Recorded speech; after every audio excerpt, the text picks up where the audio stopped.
कुंभ के प्रति देश का और पूरे विश्व का एक आकर्षण है, रसातल की तरफ जा रही है, आत्मग्लानि की तरफ जा रही है और अपनी गलतियां सुधारने को तैयार नहीं है। राजिम कुंभ कल्प मेला नाम से तो कुंभ के आकर्षण के कारण साधु, संत, महात्मा, आम जनता इसमें बड़ी संख्या में भाग लेने लगे थे। छत्तीसगढ़ विधानसभा में आज मत विभाजन की स्थिति निर्मित हुई। आज राजिम माघी पुण्य मेला है, उसको लेकर एक संशोधन विधेयक यहाँ पर लाया गया था और उसको लेकर यहाँ पर यह स्थिति निर्मित हुई।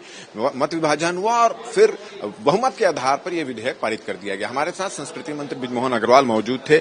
आपने संशोधन विधेयक यहाँ पर लाया था, क्या था विधेयक में और उसके बाद मत विभाजन की स्थिति? कुछ नहीं था।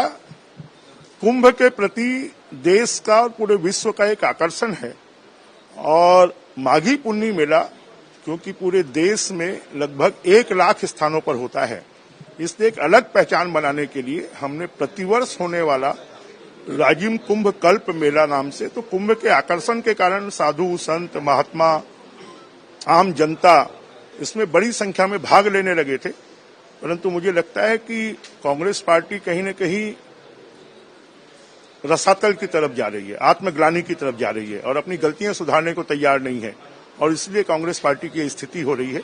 उन्होंने मत विभाजन कर और छत्तीसगढ़ की जनता का और साधु संतों का सबका अपमान किया। एक चीज बताइए कि आखिर इस राजिम कुंभ का नाम बदलने के पीछे कांग्रेस की क्या मंशा नजर आ रही थी? क्योंकि आप जैसे बोले कि प्रभाव बढ़ रहा था, साधु संत यहाँ पर आ रहे थे, वैभव बढ़ रहा था, पूरे देश में इसका नाम हो रहा था, इसके पीछे क्या मंशा? कोई कल्पना नहीं, विरोध के लिए विरोध करना है कि बीजेपी ने कुंभ मेला शुरू किया तो हम बंद कर दें।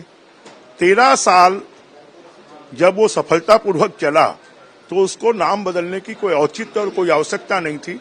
कांग्रेस मति भ्रम की शिकार है और इसीलिए लगातार वो समाप्ति की तरफ। आपने अभी फिर से कांग्रेसियों को आमंत्रित किया है कि राजिम कुंभ में आए और उसका वैभव देखें। आपके समय क्या स्थिति थी और अभी की क्या स्थिति है? निश्चित रूप से उनको आकर देखना चाहिए कि पहले कैसे हजारों की संख्या में साधु, संत, महात्मा, महामंडलेश्वर, शंकराचार्य, बड़े बड़े संत महात्मा आते थे।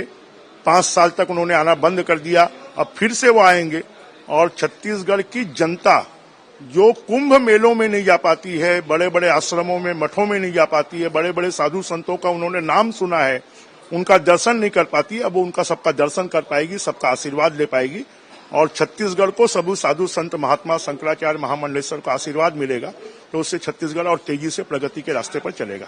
ये थे बृजमोहन अग्रवाल जी। और जैसा कि आप जानते हैं कि राजिम को लेकर जो कुंभ को लेकर जो विधेयक लाया गया था, संशोधन विधेयक, वो मत के आधार पर यहाँ पर पारित हो गया और उन्होंने कहा कि कांग्रेस ने एक विरोध के रूप में, एक विरोध करना है उसके रूप में इसका नाम बदल दिया था और अब संशोधन विधेयक लाकर इसको फिर राजिम कुंभ का रूप दिया गया है। और साथ ही साथ उन्होंने कांग्रेस के जो विधायक जो विरोध कर रहे थे उनको इस राजिम कुंभ में आमंत्रित किया। उन्होंने कहा कि किस तरह से वैभव लौट के आएगा राजिम कुंभ का, वो आए और देखें। और इसको लेकर जो है पहले भी इसको लेकर राजनीति हुई, आज भी सदन में इसको लेकर राजनीति हुई, मगर कुल मिलाकर बहुमत के आधार पर यह विधेयक पारित हो गया और अब राजिम कुंभ के नाम से ये पूरा महोत्सव होने जा रहा है। हमारा ये वीडियो आपको अच्छा लगे तो ज्यादा से ज्यादा इसको शेयर करें, सब्सक्राइब करें, अपने सुझाव हमको देना ना भूलें और मुझे और मेरा कैमरामैन लखन शर्मा को दे इजाजत। नमस्कार।